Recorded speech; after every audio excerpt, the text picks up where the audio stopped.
நேயர்களே வணக்கம். இன்று நம்மோடு நேர்காணல் பேசுவதற்காக திராவிட முன்னேற்றக் கழகத்தினுடைய தேர்தல் பணிக்குழு செயலரும், முன்னாள் கடலூர் சட்டமன்ற உறுப்பினரும் ஆன திருமிகு கடலூர் இளப்புகழேந்தி அவர்கள் நம்மோடு இணைந்திருக்கிறார். வாருங்கள் அவரோடு பேசலாம். சார் வணக்கம். அனைவருக்கும் வணக்கம். கேளுங்க. சார், மதுரை டங்ஸ்டன் திட்டத்த கொண்டு வரதுக்கு பாஜக எப்படி முயற்சி பண்ணுச்சோ, அது போலவே பழனிமலையில மொலிப்டைட் அப்படிங்கிற கனிமம் இருக்கிறதாகவும், அந்த இடத்த கனிம வள சுரங்கமாக மாத்தப் போவதாகவும் ஒரு செய்தி வந்திருக்கிறது. நேத்து நாடாளுமன்றத்துல சு. வெங்கடேசன் அவர்கள் இதை கண்டிச்சு பேசியிருந்திருக்கிறாரு. எப்படி பார்க்குறீங்க? இதனுடைய பின்னணி என்ன சார்? இதனுடைய பின்னணி என்னன்னா, ஒட்டுமொத்தமாக நரேந்திர மோடி, அமித்ஷா குரூப்ஸ் என்பது எப்படி நாக்பூர்ல இருக்கிற ஆர்எஸ்எஸ்னுடைய உத்தரவுப்படி நடக்கிறதுன்றது மத ரீதியாக எல்லா வேலையும் பார்ப்பாங்க. அவங்களுக்கு தேவை ஆதிக்கம். அந்த ஆதிக்கத்தில சனாதனம், வர்ணாசிரமம் மாரி சாதிய பிரிவுகள வச்சுக்கிட்டு எல்லாத்தையும் அனுபவிக்கக்கூடிய வேலைய ஆர்எஸ்எஸ் அத செய்யறதுக்கு அரசு அதிகாரத்திற்கு பிஜேபி வந்திருக்கு. இந்த பிஜேபிக்கு இன்னொரு முகம் இருக்கு. என்ன முகம்னாங்கன்னா, கார்ப்பரேட். கார்ப்பரேட் கம்பெனிகள் தான் நிதித்துறையை பார்க்கறது. கார்ப்பரேட் கம்பெனிகள் தான் இந்திய துணைக்கண்டத்தின் வருங்காலம் நிலைகளை எல்லாம் வகுப்பது. இவங்க அரசியல் பேசிக்கிட்டு, மோடி ரொம்ப ஆக்ட் பண்ணிக்கிட்டு, இப்ப பகல்காம்ல ஆக்ட் பண்ணல. நல்லா நினைச்சு பாருங்க. பகல்காம் விருந்தினர்கள் வரக்கூடிய இடம். அது சுற்றுலா பயணிகள் வரக்கூடிய இடம். சுற்றுலா பயணிகள் வரக்கூடிய இடத்துக்கு பிரைம் மினிஸ்டர் போறதுக்கு இருக்கும்பொழுது உடனே அங்கிருந்து என்ன பண்ணாங்க, நோ, இங்க தீவிரவாதிகள் தாக்குதல் இருக்கு, நீங்க வர வேணாம்னு சொன்னதற்கு பிறகு 2 நாள்ல சுற்றுலா பயணிகளை 3 பேர் சுட்டுட்டு போறான். அப்போ அங்க இருந்த செக்யூரிட்டி போர்ஸ் என்னாச்சு? அங்க இருந்த பாதுகாப்பு படை என்னாச்சு? எல்லாம் ஏன் திட்டம் போட்டு செய்தார்களோ, அதிலும் நான் எதுக்காக இதை இப்ப குறிப்பிடுறேன்னா, அங்கேயும் நீங்கள் பிஜேபியை புரிஞ்சுக்கலாம். வேற ஒண்ணும் கிடையாது. அவங்களுக்கு மனிதத்தை பற்றியோ, மனிதர்களுடைய வாழ்க்கை முறையை பற்றியோ அவர்கள் நலமாக இருக்கணும்னு நினைப்பில்ல. மனித ரத்தத்திலேயே குளிக்கக்கூடிய மிருகங்களாக போயிட்டாங்க. அது எதுக்காக சொல்றோம்னா, சுற்றுலா பயணிகள் வந்திருக்கிறாங்க. அந்த இடத்துல 3 பேர் சுடும்போது பத்திரிகை செய்தியாக உடனடியாக என்ன வெளியிட்டாங்க தெரியுமா? தீவிரவாதிகள், பயங்கரவாதிகள் இந்துக்களை இந்துக்களை சுட்டு வீழ்த்துவதற்கு முடிவு செய்து இந்துக்களை சுட்டார்கள் அப்படின்னு பத்திரிகையில செய்தி. அதனுடைய விளைவு என்ன? இவனுங்க என்ன எதிர்பார்த்தானுங்க?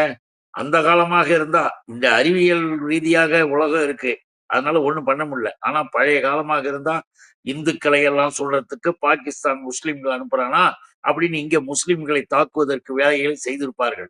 ஆனா மத கலவரத்திற்கு விதை போட்டார்கள், அது முளைக்கல. அங்க என்ன ஆகி போச்சுன்னா, உடனடியா எல்லாருமே போனாங்க. அங்கு பாதிக்கப்பட்ட மக்களே என்ன பண்ணாங்க, எங்களை பாதுகாத்ததே இஸ்லாமிய தாய்மார்கள், எங்களை அழைத்து கொண்டு போய் எங்களுக்கு எல்லா விதத்திலையும் நல்லா இதெல்லாம் பண்ணி கொடுத்தாங்க அப்படின்றதையும் அங்க தெளிவாக எடுத்து சொன்னார்கள். சொன்னதற்கு பிறகு அந்த செய்திகள்லாம் வந்தவுடனே அது அடங்கி போச்சு. இதை எதுக்கு இப்ப சொல்ல வரேன்னா, அதை போலத்தான் இன்றைக்கும் கூட இவர்கள் ஒண்ணு செய்கிறார்கள் என்றார். ஏற்கனவே டங்ஸ்டன் ஒண்ணு ஆரம்பிச்சாங்க இல்லையா, சுரங்கம். அது அழகர் மலை பக்கத்துல வந்தது இல்லையா? அழகர் மலைக்கு பக்கத்துல வரும்போது எல்லா மக்களும் துடிச்சாங்க.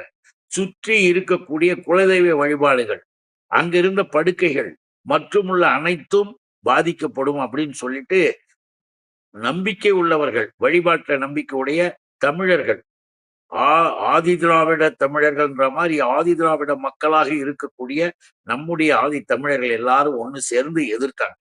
இவனுங்களுக்கு சாமி, கடவுள், அது இது இதெல்லாம் ஓட்டு வாங்கறதுக்கு பயன்படுத்துவானுங்க.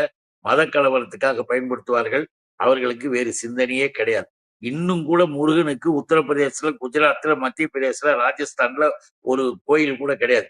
ஏன்டான்னு கேட்டா ஆர்எஸ்எஸ் சொல்றான். ஏன்னா தமிழர்கள் தெளிவாக தெரிஞ்சுக்கணும். பக்தி உள்ளதாக, வழிபாட்டு உள்ளதாக நினைச்சுக்கிட்டு பிஜேபியை தூக்கிடாதீங்க, ஆதரிச்சிடாதீங்க. அப்ப ஆர்எஸ்எஸ் அங்க என்ன சொல்றான், முருகன் தமிழ் கடவுள் தானே, அந்த முருகனை ஏன் அவன் தொட மாட்டேன்றான்? முருகனையும் தீட்டு மாதிரி தனியா வச்சிருக்கானே, ஏன் தெரியுமா? ஆர்எஸ்எஸ் முருகன் 2வது மனைவி மலைவாழ் மக்களாம், புறத்தி இனத்தை சேர்ந்தவங்களாம். அதனால வள்ளியை திருமணம் பண்ணிக்கிட்டதுனால முருகனை ஒதுக்கி வச்சுட்டானுங்க. இப்படிப்பட்ட மோசடித்தனமான, அசிங்கமான, கொடூரமான குணம் கொண்ட ஆர்எஸ்எஸ் வடிவம் தான் பிஜேபி நடிச்சுட்டு இருக்கிறான். இப்ப பாருங்க, பழனி கிட்ட வந்துட்டான். பழனி மலை அடிவாரத்தில் என்ன தெரியுமா, மேலிச்சனம் மேலிக்டினம்னு சொல்லிட்டு ஒரு கனிமம். அது அரிய வகையான கனிமம்.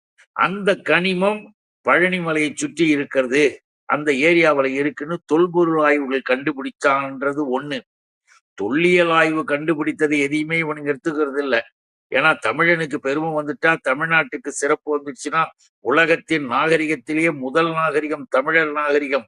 அது 5000 ஆண்டுகளுக்கு முன்பே இரும்ப பயன்படுத்தினாயா, நினைச்சு கூட பார்க்க முடியாத நாகரிகம்னு அமர்நாத் தொல்லியல் ஆய்வாளர், வடநாட்டுக்காரரா இருந்தாலும் நேர்மையானவர், நியாயவாதி. அவர் ஒரு அற்புதமான அதிகாரி. அவர் அதை வெளிப்படுத்தி கண்டுபிடிச்சு கீழடியில அறிக்கைகளை கொடுத்தா, ஆர்எஸ்எஸ் மாதிரி டெல்லியில இருந்து பிஜேபி என்ன சொல்றான் தெரியுமா? ஒரு அதிகாரி, அதை மாத்தி கொடுங்கன்றான். அவர் சொல்றார், ஏயா உண்மையான ஒன்னை எடுத்து நான் தொல்லியல் எடுக்கிறேன், அதை போய் மாத்தி கொடுக்கணும், மாத்த முடியாதுன்ட்டார். ஆக தமிழர்களுக்கு என்று சிறப்பு வந்தா அதை மாத்தணும், அதை குறைக்கணும் அப்படின்ற எண்ணம் படைத்தவர்கள் பிஜேபி காரர்கள். அவர்களுடைய நோக்கம் தமிழ்நாட்டின் சிறப்புகளை அழிப்பது. அதனால்தான் நாம எல்லாரும் புரிஞ்சுக்கணுன்றதுக்காக சொல்றேன். இப்ப அந்த பழனி மலையை சுற்றி என்னென்ன இருக்கு? நான் சொன்னேன்ல, அந்த மால்சியம், அந்த கனிமம் அரிய வகை, அதை எடுக்கிறதுக்காக இவர்கள் முடிவு செய்திருக்கிறார்கள். அப்படின்னும் போது நம்முடைய நாடாளுமன்ற உறுப்பினர் கம்யூனிஸ்ட் காம்ரேட் தோழர் சச்சிதானந்தம் அவர்கள் அங்க அந்த பிரச்சனையை கிளப்பினாங்க. முன்னேற்ற கழகத்தை சார்ந்த அருமை தோழர்களும் அதை ஆதரித்தார்கள். இங்கேயும் நம்ம மக்கள், நம்முடைய இயக்க மக்கள் எல்லாருமே அதை கடுமையாக கண்டிக்கிறாங்க. எப்ப வந்தாலும் திமுக உள்ள விடாது அப்படின்றத நம்முடைய மாண்புமிகு முதல்வர், எங்களுடைய அன்பு தலைவர் அண்ணன் தளபதி அவர்கள் ஏற்கனவே இவனுங்க டங்ஸ்டன் விளையாட்டு செய்யும் போதே அடிச்சு நிறுத்தினாரு.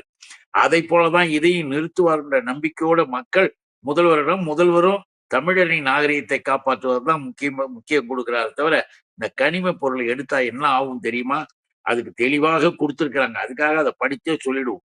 இதிகாச முக்கியம் வாய்ந்த ஐவர் மலை தகர்க்கப்படும், தொல்லியல் சின்னங்கள் தவிடுபொடியாகிவிடும், ஆன்மீக தலங்கள் அழிக்கப்பட்டுவிடும். இப்படிப்பட்ட நிலையை இவர்கள் செய்வது கண்டிக்கத்தக்கது. மேலும் விவசாயம் செழித்துள்ள இந்த பகுதியை தரிசு நிலமாகவும் மாற்றி விடுவாக ஆபத்து உள்ளது. ஆகவே இந்த நிலையை அவர்கள் உடனடியாக நிறுத்த வேண்டும். பண்டைய தமிழ் நாகரிகத்தை பற்றிய தகவல்களை கொண்ட கீழடியை எப்படி அகழ்வாராய்ச்சியை மாத்த நினைக்குது? அது மதுரை இந்த பகுதியில அரிட்டாப்பட்டியில் இருக்கக்கூடிய டங்ஸ்டன் சுரங்கம், மதுரையில அங்க சொன்னாங்களா அந்த டங்ஸ்டன் சுரங்கம் அமைத்து முற்பட்டது போல பழனியிலும் அங்க அந்த டங்ஸ்டன் மாதிரி இங்க பழனியில மாலிக்சினம் சுரங்கம் அமைக்க ஒன்றிய அரசு முயற்கிறது. இது தவிர்க்கப்பட வேண்டும். மக்கள் அனுமதிக்க மாட்டார்கள், இதை ஏற்றுக்கொள்ள மாட்டாங்க. இதுக்கு யார் பின்னால இருக்காங்க தெரியுமா? அதுதான் நீங்க புரிஞ்சுக்கணும். அம்பானி வகைகளாக்கள், கார்ப்பரேட் கம்பெனிகள் கனிம பொருளை எடுத்து அயல் நாடுகளுக்கு அனுப்ப தயாராகிவிட்டது. அவர்களால் இந்த திட்டம் இங்கு நிறைவேற்றுவதற்கு மோடி அரசு முயற்சி செய்கிறது. கடவுளை பற்றி, ஆன்மீகத்தை பற்றி அதெல்லாம் அங்க வேலையே கிடையாது. எல்லாம் ஏமாற்றுத்தனம், நாடகங்கள். இங்க நடிப்பார்கள். இது இப்ப வெளியில எம்பி அங்க கொண்டு வந்துட்ட பிறகு முருகன் மாநாடு ஒரு பக்கம் நடத்திக்கிட்டு, முருக பக்தர் மாநாடு போய் டான்ஸ் ஆடுறது, வேஷம் போட்டுக்கிட்டு ஆடுறது. ஆனா முருகனுடைய அந்த கோயில் இருக்கக்கூடிய பழனிமலையை சுற்றி அடிச்சு உடைச்சு எல்லாத்தையும் தூளாக்குவது என்றால் என்ன நியாயம்? ஒன்றிய அரசின் தமிழர் விரோத போக்கை ஏற்கனவே நாம் அந்த டங்ஸ்டன் துறைமுகத்திலேயே கண்டிச்சிருக்கிறோம். கீழடியின் மூலமாகவும் வன்மையாக கண்டிச்சிருக்கிறோம். இப்ப 3வதாக மறுபடியும் தொடரலாம். ஆகவே தமிழ்நாட்டில் இருக்கின்ற இறை நம்பிக்கை உள்ளவர்கள், வழிபாட்டு உரிமை உடையவர்கள் என்பதை அடித்து விரட்டி இந்த நாட்டில் கால் வைக்க விடாமல் செய்ய வேண்டும். அவர்களோடு போய் கூட்டணி சேர்ந்துகிட்டு முருகன் சிலையை உடைப்பேன், முருகன் கோயிலை உடைப்பேன், அதுவும் நியாயம்தான் என்று சொல்லிக்கொண்டு கூட்டணி போடுகிற எவராக இருந்தாலும் சரியான பதிலடி தர வேண்டும். அதற்கு இந்த சம்பவத்தை முன்னால் எடுத்து வைப்பது என்னுடைய கடமை. அதுக்கு வாய்ப்பு தந்தீர்கள். இதான் என்னுடைய சார். பழனிமலை முருகன் கோவில்ல ஏற்கனவே இப்ப இருந்த முருகன் சிலைக்கு முன்பு ஒரு முருகன் சிலை இருந்தது. அதாவது நவபாஷான சிலை. அந்த சிலை சித்தர்களால வடிக்கப்பட்ட சிலை அப்படின்லாம் நமக்கு தெரியும். அந்த சிலை சிறுக சிறுக சேதப்படுத்தப்பட்டு, அதனால அதை எடுத்து பல பேர் பயனடைஞ்சுட்டாங்க. அதாவது கோயில்ல பூஜை பண்ணிட்டு இருந்தவங்க இவங்க எல்லாருமே பயனடைஞ்சுட்டாங்க. அதான் அதனுடைய பின்னணி என்ன? அது பத்தி சொல்லுங்க.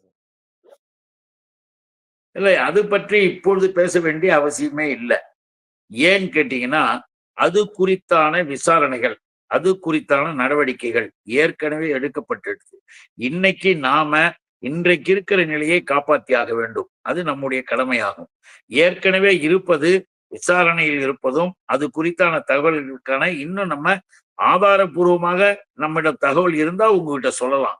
இப்ப அது குறித்தான தகவல்கள் ஏதும் நம்மிடம் இப்போதைக்கு அத சொல்லுவதற்கான வாய்ப்பு இல்லை. இல்ல அந்த சிலைகள அந்த சிலைய பார்ப்பனர்கள் தான் அத இப்ப திருடி எடுத்துக்கிட்டதாக ஒரு செய்திலாம் இருக்குதே! அது யார் மீது நம்ம சொன்னாலும் கூட, அது எவராக இருந்தாலும், ஆதாரப்பூர்வமாக நாம் எடுத்து சொல்லுவது என்பது சரியாக இருக்கும். ஆனால் நீங்க சொல்லுவது என்பது ஏற்கனவே எல்லோராலும் சொல்லப்படுகின்ற ஒன்றுதான். அத நவபாஷாண சிலைன்னா என்ன?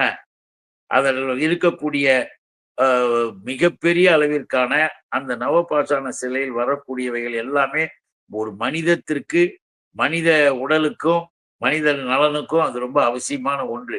அத கழுவி குடிக்கிற தண்ணிய கூட மருந்துன்னு சொல்லுவாங்க. அந்த அளவுக்கு அந்த நவபாஷாண சிலைக்கு ஒரு முக்கியத்துவம் உண்டு. அதெல்லாம் எந்த அளவுக்கு என்பதெல்லாம் எனக்கெல்லாம் தெரியாது. நான் உறுதி சொல்ல முடியாது. சார் இப்போ அ ப முருகனுக்கு மாநாடு நடத்தக்கூடிய பாஜகவினர் எப்படி இந்த பள்ளிமலைய கனிம வளத்துக்கு குடுத்துட்டு எப்படி இருப்பாங்கன்னு நீங்க நினைக்கிறீங்க? அவங்க இத பண்றாங்க அப்படிங்கிறத நம்ம எப்படி சொல்ல முடியும்? உங்க அரசாங்கம் தானே, யூனியன் கவர்மெண்ட் தானே இப்ப தொழில் மூலியமாக சுற்றி வருது. சுற்றி இந்த இடத்தெல்லாம் சுரங்கம் அமைக்கணும்ன்ற முடிவு எடுக்கிறாங்க. அப்படி எடுத்தது தெரிஞ்சுதானே எம்பி பார்லிமெண்ட்ல பேசுறாரு. இது ஒண்ணும் நடு வீதியில பேசணும் சாதாரண செய்தி அல்ல. எம்பி பார்லிமெண்ட்ல பேசுறாரு. பார்லிமெண்ட்ல பதில் சொல்ல வேண்டிய அரசு இன்னும் சரியான பதில், உரிய பதில் சொல்லல. ஆனா ஆரம்பிக்கும் போதே எச்சரிக்கை செய்யறது நல்லது. எச்சரிச்சிட்டாரு. இப்பயே பேக் வாங்கிட்டு ஓடிப்போம். அத விட்டுட்டு இவர் அழகா சொல்றாரு. இப்ப கடவுள் நம்பிக்கை இருக்கிறவர்கள், முருகன் நம்பிக்கை இருக்கிறவர்கள், வழிபாட்டில் நம்பிக்கை இருப்பவர்கள் எவ்வளவு பேர் இருப்பாங்க. அவங்க எல்லாருமே ஒன்று திரண்டு இப்பயே ஓடிப்போ, எங்க முருகன் கிட்ட வராத அப்படின்னு சொல்லக்கூடிய அளவிற்கு ஒரு பெரிய நிலையை உருவாக்கும். உங்களுடைய நேரத்த ஒதுக்கி எங்களோட கருத்துக்கள பகிர்ந்தமைக்கு நன்றி சார். வணக்கம், நன்றி, நன்றி, வாழ்க.